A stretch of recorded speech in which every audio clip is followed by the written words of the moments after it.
सभी दोस्तों को नमस्कार। मैं जगदीश यादव। आज हम लोग बात करने वाले हैं कूलाम नियम के बारे में। कूलाम नियम क्या होता है?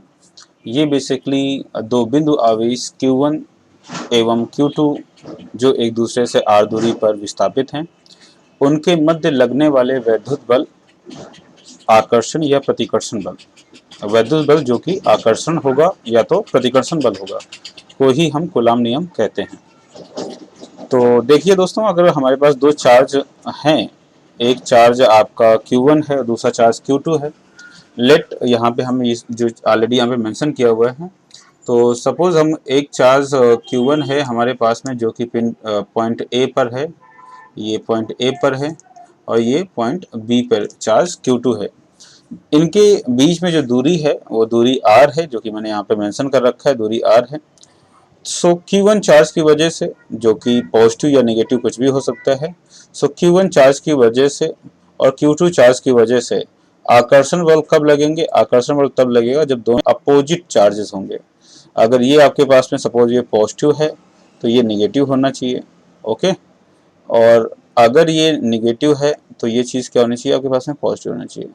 तो अगर अपोजिट चार्जेस हैं आपके पास, तब तो इनके बीच में आकर्षण बल का अनुभव करेंगे। और अगर इनके बीच में सेम प्रकार के चार्जेस हैं तो ये प्रतिकर्षण अनुभव करेंगे। मीन्स अगर पॉजिटिव टू पॉजिटिव है, पॉजिटिव चार्जेस हैं, पॉजिटिव Q है, Q2 की वैल्यू पॉजिटिव है और Q1 की वैल्यू भी पॉजिटिव है, तो प्रतिकर्षण बल का अनुभव करेंगे, प्रतिकर्षण बल, या वाइसा वर्सा, या फिर निगेटिव और निगेटिव टू निगेटिव। ठीक है, निगेटिव टू निगेटिव। इन दोनों ही केसेस में जो वैद्युत बल है वो प्रतिकर्षण बल होगा। ठीक है, वैद्युत बल को ही हम इलेक्ट्रोस्टैटिक फोर्स अंग्रेजी में बोलते हैं। तो ये क्या कहता है वो मैं नीचे लिखा हुआ है कि Q1 is proportional to Q2। पहली कंडीशन आपके पास में क्या है? Q1 Q2 प्रोपोर्शनल है एक दूसरे के। Q1 प्रोपोर्शनल टू Q2, ये पहली कंडीशन है आपके पास में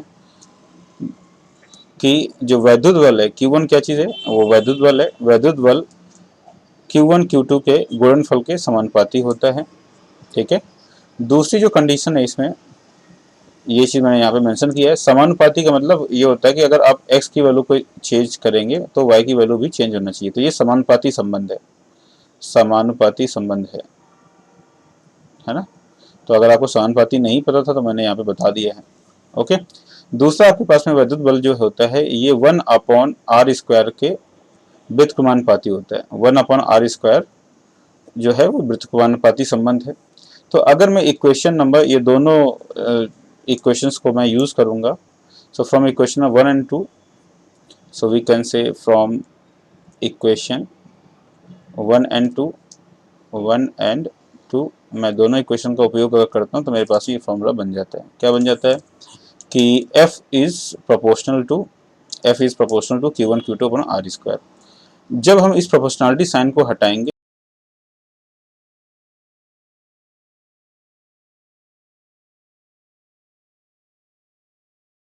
तो हमें एक कांस्टेंट K का इस्तेमाल करना पड़ेगा। ये जो कांस्टेंट K की वैल्यू है ये मात्रकों पे या मेजरिंग सिस्टम पे डिपेंड करती है K की वैल्यू क्या होगी। K की वैल्यू SI सिस्टम के लिए जो होती है वो 1 जो ये K है वो एक कांस्टेंट है जिसे हम प्रोपोर्शनल कांस्टेंट कहते हैं। और K की वैल्यू जो होती है सिस्टम पे, मेजरिंग सिस्टम पे निर्भर करती है।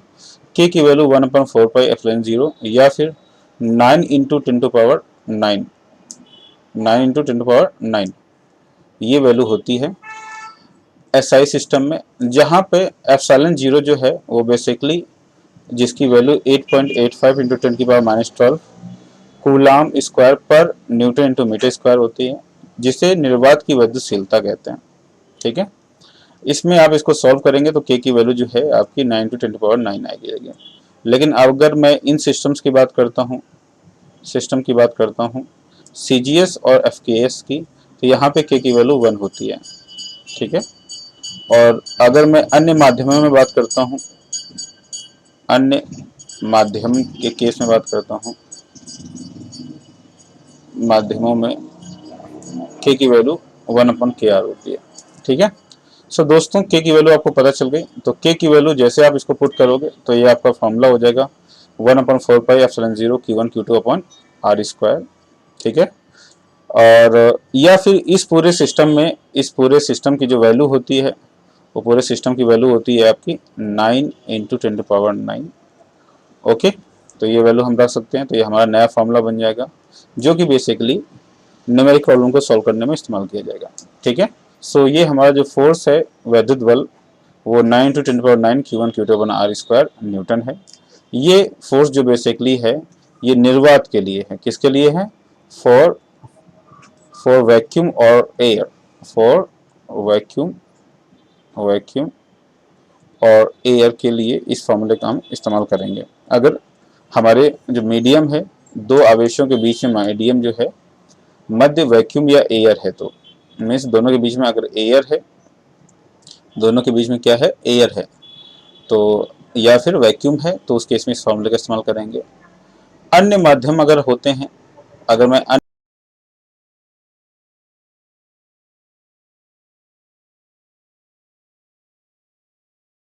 माध्यमों की बात करता हूँ, सपोज Q1 और Q2 के बीच में अन्य माध्यम आ जाते हैं, जिसमें कि अन्य माध्यम में क्या हो सकते हैं? अन्य माध्यम हो जाते हैं Q1 Q2 के बीच में, है ना। सो उस केस में जो F होगा वो आपका चेंज हो जाएगा, वो हो जाएगा 1/K times of R of F E R equal to F E, okay. तो यही चीज़ मैंने यहाँ पे नीचे लिखी हुई है कि अन्य माध्यमों के केस में, जैसे अन्य माध्यम क्या क्या आ सकते हैं? तेल हो गया, मोम हो गया, कांच हो गया, अब्रक हो गया, ईटीसी। तो उस केस में एक कांस्टेंट हम ऐड कर देंगे जिसे हम के आर कहते हैं, ये रिलेटिव मीडियम कांस्टेंट कहते हैं। तो एमकेएस सिस्टम में इसकी वैल्यू क्या होती है? इसकी वैल्यू होती है 1/, तो के की वैल्यू क्या हो जाएगी? 1/4πε0 के आर, या फिर 9 × 10⁹ इंटू अपॉन के आर, ठीक है।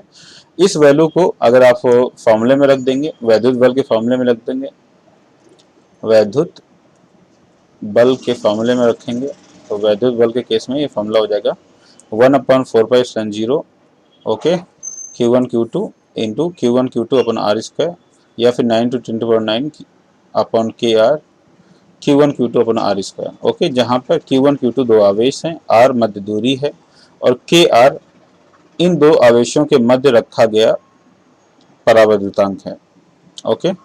सो यहाँ से आप बेसिकली एक रिलेशन आपको निकल के आ गया, that epsilon R is equal to epsilon nought K, या कुछ लोग इसको epsilon equal to epsilon nought K भी लिखते हैं, ओके। जहाँ पे एप्सिलॉन आर क्या चीज़ है? एप्सिलॉन आर जो है या एप्सिलॉन जो है वो माध्यम की वैद्युतशीलता है, मीडियम की परमिटिविटी है, और एप्सिलॉन नॉट जो है वो निर्वात या वायु की वायु की वैद्युतशीलता है, ठीक है जी। फिर इसके बाद में हमने क्या किया है, यहाँ से हमने के की वैल्यू निकाल ली है, ठीक है। तो ये आपका अन्य माध्यमों के लिए वैद्युत बल बन गया, अन्य माध्यमों के लिए वैद्युत बल का फॉर्मूला बन गया, ठीक है। तो ये आपका अन्य माध्यमों के केस में वैद्युत बल हो गया। और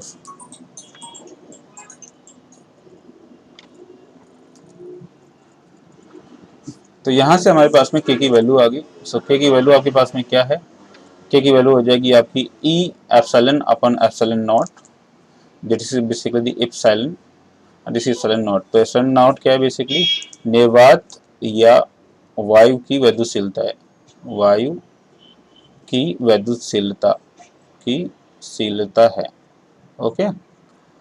और एप्सिलॉन आर क्या है चीज़ है? बेसिकली माध्यम की वैद्युतशीलता है। और के क्या चीज़ है? वैद्युतांक है, परावैद्युतांक नियतांक है, ठीक है। तो इस तरीके से हम कर सकते हैं कि जो हमारे पास में जो स्टेटमेंट है कूलाम की वो क्या है कि दो बिंदु आवेशों के मध्य लगने वाले आकर्षण तथा प्रतिकर्षण बल जो कि विद्युत बल ही होता है, दोनों आवेशों के गुणनफल के समानुपाती एवं मध्य दूरी के वर्ग के व्युत्क्रमानुपाती होता है। सो ये आपकी कूलाम लॉ हो गया।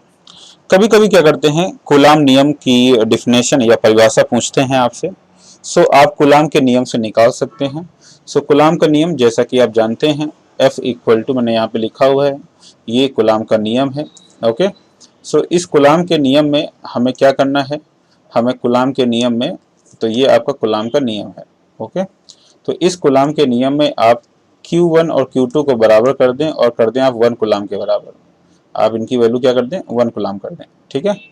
और दूरी जो है वो भी 1 मीटर कर दें। तो आप इसको ऐसे कर सकते हैं कि Q1 जो है इक्वल टू 1 कूलाम, Q1, इसे मैं Q1 मान लेता हूँ, और इक्वल टू ये 1 कूलाम है, और ये एक दूसरे से R equal to 1 metre, 1 metre की दूरी पर है, और Q2 भी एक दूसरे से जो कि 1 कूलाम है, ठीक है।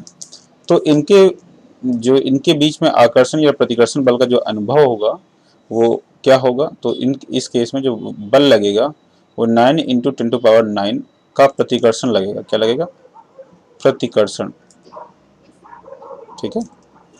तो प्रतिकर्षण बल लगेगा आपके बीच में, प्रतिकर्षण प्रतिकर्षण प्रतिकर्षण बल, प्रतिकर्षण बल का अनुभव करेंगे अगर ये समान चार्ज हैं तो, ठीक है। और समान चार्ज होने पे इतना अनुभव करेंगे, तो ये चीज़ मैंने यहीं पे मेंशन किया हुआ है कि F इक्वल टू आपका 9 टू 10⁹ हो गया। तो इस तरीके से हम कह सकते हैं कि एक कूलाम वो आवेश है जो निर्वात अथवा वायु में अपने से 1 मीटर की दूरी पर रखे हुए अपने बराबर के सजातीय आवेश को 9 इंटू 10⁹ न्यूटन के बल से प्रतिकर्षित करता है। तो उस आवेश को हम एक कूलाम आवेश कहेंगे। चलिए, बहुत बहुत धन्यवाद। अगर फिर भी कोई डाउट या क्वेरी है तो आप मुझे कंसल्ट कर सकते हैं। धन्यवाद।